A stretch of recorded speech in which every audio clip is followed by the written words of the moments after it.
Bonjour et bienvenue sur Décodeur Bebop. Donc comme d'habitude on résume l'actu algérienne mais aussi du monde, mais surtout algérienne dans cette vidéo, en quelques minutes. Aujourd'hui on va parler du coup du premier vaccin algérien qui a été donc lancé. Donc de Lafarge, c'est une entreprise de ciment française qui est jugée pour des crimes en Syrie. On va parler ensuite du Sahara occidental et de la justice européenne qui va annuler 2 accords avec le Maroc. Et on finira avec le président Tebboune dans de nouvelles annonces qu'il a faites récemment. Si vous découvrez la chaîne, voilà, on fait des petites actus sur l'Algérie tous les jours en quelques minutes, sauf le week-end.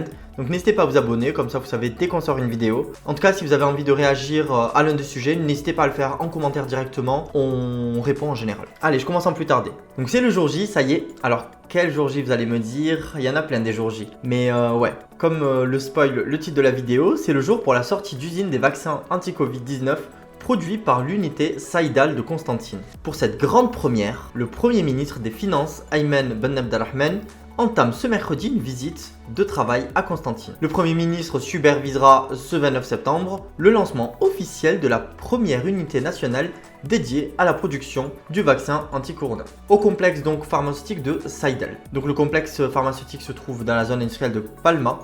Et alors là vous allez me dire, est-ce que tout ça va vraiment aider ? Eh bien oui, on dirait que cela va vraiment avoir un gros impact. C'est parti, parlons un peu chiffres. Les capacités de production de ce vaccin sont évaluées à 320 000 doses par jour, soit 8 millions par mois. Donc sur un shift de 8 heures, et le passage à un rythme de production avec 2 chiffres donc permettra de faire une production de 16 millions par mois. C'est quand même 200 millions de doses de vaccins par an. C'est de très loin ce dont a besoin l'Algérie. Pourquoi même ne pas avoir par la suite assez de vaccins même pour les pays voisins ou d'autres pays en Afrique? Le ministre était aussi accompagné par le ministre des Transports et celui de l'exportation. Donc on verra si c'est vraiment pour ça et si les usines vont être amenées à exporter justement ce vaccin aux pays voisins. On vous tient au courant en tout cas dès qu'on en sait plus. On passe directement au sujet suivant. Alors là on change complètement de sujet, on va parler de Lafarge. Donc l'entreprise française Lafarge sera jugée en France pour complicité de crimes contre l'humanité dans le cadre de ses activités en Syrie. La Cour de cassation a invalidé mardi 7 septembre la décision de la Cour d'appel de Paris donc d'annuler l'inculpation de Lafarge. Donc c'est une enquête sur des activistes en Syrie en 2014, après des pourvois introduits par des ONG et des partis civils dont l'European Center Constitutional of Human Rights. Ok, donc voilà, c'est en gros plein d'ONG qui ont un peu dénoncé des activités donc, de Lafarge et elle est jugée depuis pour ça. Donc c'est un véritable revers judiciaire pour ce groupe qui produit normalement du ciment, du béton et des granulats, et qui a fusionné avec le groupe suisse Holcim en 2015. En fait, pour faire court, l'entreprise a investi dans beaucoup d'entreprises situées dans des pays à haut risque, donc comme la Corée du Nord, la Syrie, l'Irak, etc.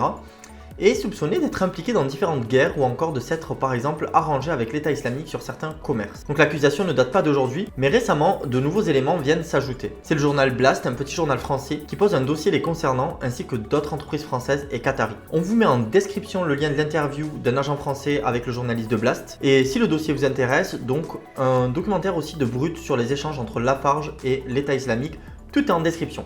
D'accord? Donc voilà, on peut pas en parler comme ça en quelques minutes, c'est quand même un gros dossier. On reviendra sûrement s'il y a des news sur le procès, etc. On n'a pas assez de temps pour parler de tout ça, surtout que d'autres personnes le font très bien. Notamment ce petit documentaire de Brut qui résume un peu l'histoire et l'interview de Blas qui dure longtemps mais qui parle de beaucoup de choses, surtout d'actualité, notamment du Qatar avec l'Afghanistan et tout ce qui se passe actuellement. Donc on vous le recommande fortement. Nous on passe directement au sujet suivant, c'est celui du Sahara occidental. Donc un allié totalement inattendu pour le front de Polisario, c'est bien l'Union européenne dont on parle. La Cour de justice de l'Union européenne a rendu son verdict ce mercredi dans les affaires du front Polisario. Elle a répondu par l'annulation des décisions étant prises auparavant entre le Maroc et l'Union européenne sur des préférences tarifaires aux produits d'origine marocaine, ainsi que d'autre part par leur accord sur la pêche durable. Donc en gros, le Maroc et l'Union européenne avaient 2 accords. Les produits d'origine marocaine étaient comme moins taxés en Europe et les 2 accords ont été annulés. Donc un coup vraiment dur pour le Royaume du Maroc. Cette décision intervient en fait après 2 recours introduits par le Front du Polisario en 2019. Donc vraiment une grosse victoire de leur part parce qu'ils se voient avoir comme un soutien, et même si c'est pas un soutien sur le long terme, en tout cas pour certaines décisions de justice.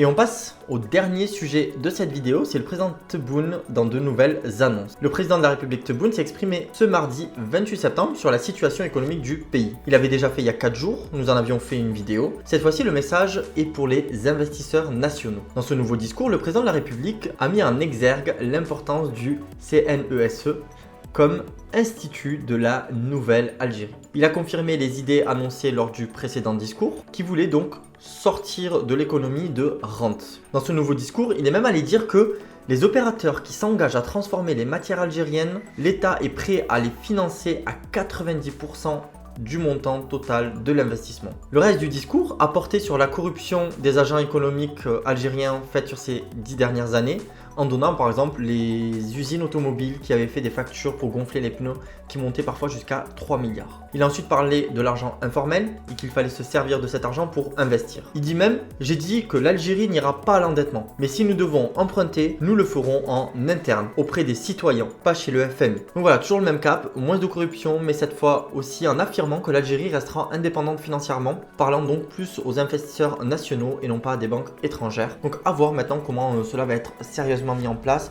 Par exemple là on voit une première annonce de l'État algérien qui pourrait aider les investisseurs ou les entreprises à transformer certaines matières à hauteur de 90%. Donc c'est déjà une bonne initiative. À voir maintenant qu'est-ce qui va être mis en place et continuer justement d'être mis en place pour justement, comme ils disent, se sortir de cette économie de rente et plus aller vers une économie de production hors hydrocarbures.